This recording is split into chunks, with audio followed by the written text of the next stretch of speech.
The words hung in the air like a guillotine blade. Choose your job or your daughter's recital. Not both. Mark's hands trembled as he clutched his phone, staring at the text from the hospital. Leukemia.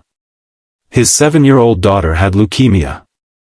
If you've ever felt your world collapse in an instant, stay with me, because what happens next changed everything. Before we dive deeper into Mark's impossible choice, take a moment to like this video and subscribe to our channel for more stories that remind us of what truly matters in life. Mark Sullivan hadn't slept properly in 3 years, not since Emily's mother walked out, leaving him to raise their 4-year-old daughter alone. The apartment was small but clean, their routine meticulous. Every morning, he'd wake at 5:30, prepare Emily's lunch, iron her uniform, and braid her hair before dropping her at his mother's place on his way to work. "Daddy, you make the best peanut butter sandwiches," Emily would say, her gap-toothed smile the only light in his exhausted world. At Meridian Financial, Mark was just another faceless analyst, hunched over spreadsheets until his eyes burned. His boss, Richard Keller, ran the department with military precision and open disdain for personal problems. The promotion to senior analyst, with its substantial raise and flexible hours, had been Mark's obsession for months. The interview was scheduled for Friday at 4 p.m. The same Friday as Emily's school recital, where she would perform her first piano solo. "I can reschedule the interview," Mark had told Richard tentatively that Monday. Richard's response was immediate and cold. "The CEO is only available Friday. Miss this opportunity, Sullivan, and I'll assume you're not serious about your career here."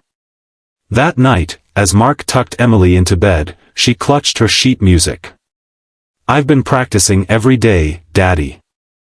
Mrs. Wilson says I'm the best in class." "I know, sweetheart. I've heard you." He kissed her forehead, guilt crushing his chest. How could he tell her he might miss her moment? The next morning brought the text that shattered everything. Emily had collapsed during rehearsal. The preliminary diagnosis was leukemia.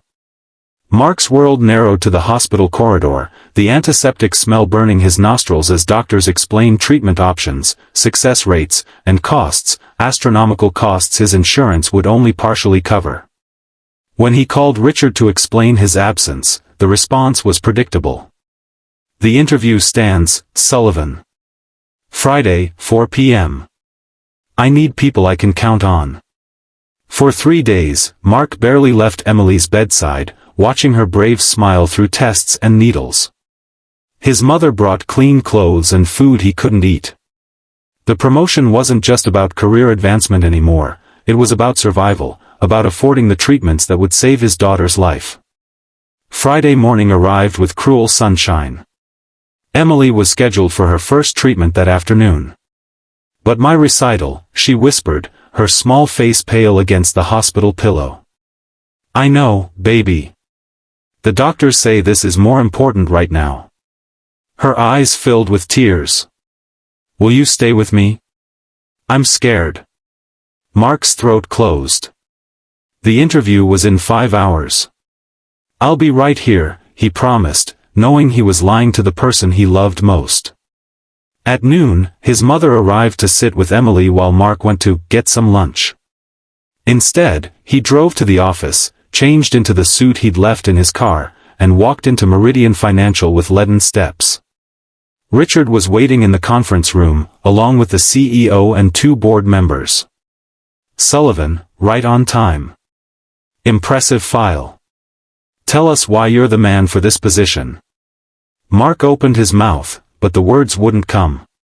All he could see was Emily's face, brave and terrified. All he could hear was her voice asking him to stay. "Mr. Sullivan?" The CEO frowned. "Is something wrong?" "My daughter," Mark said, his voice breaking. "My daughter has leukemia. She's starting treatment right now, and I promised I'd be there. I'm sorry, but I have to go." He stood, legs shaking, waiting for Richard's explosion. Instead, the CEO spoke. "Sit down, Sullivan." Mark hesitated. Please, the CEO added, his tone softer. Richard, could you step outside for a moment? When the door closed behind Richard, the CEO leaned forward. My son had leukemia when he was 12. Toughest 3 years of our lives, but he's in college now. Healthy. Mark's eyes burned. The interview can wait, the CEO continued. Go be with your daughter.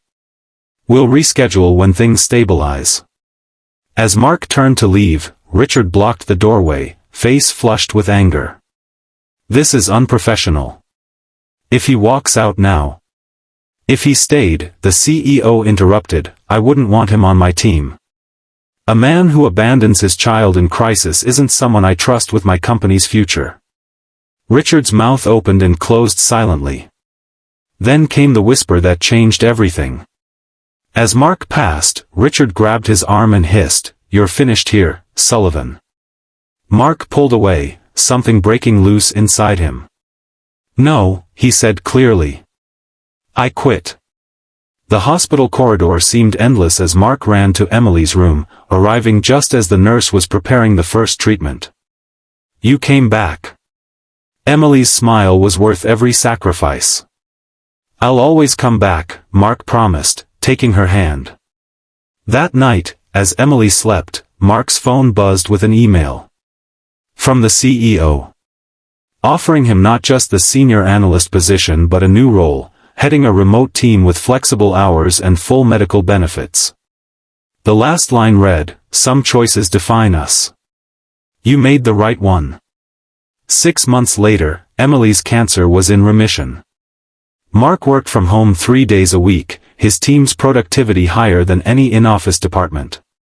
Richard had been reassigned to a subsidiary in Alaska.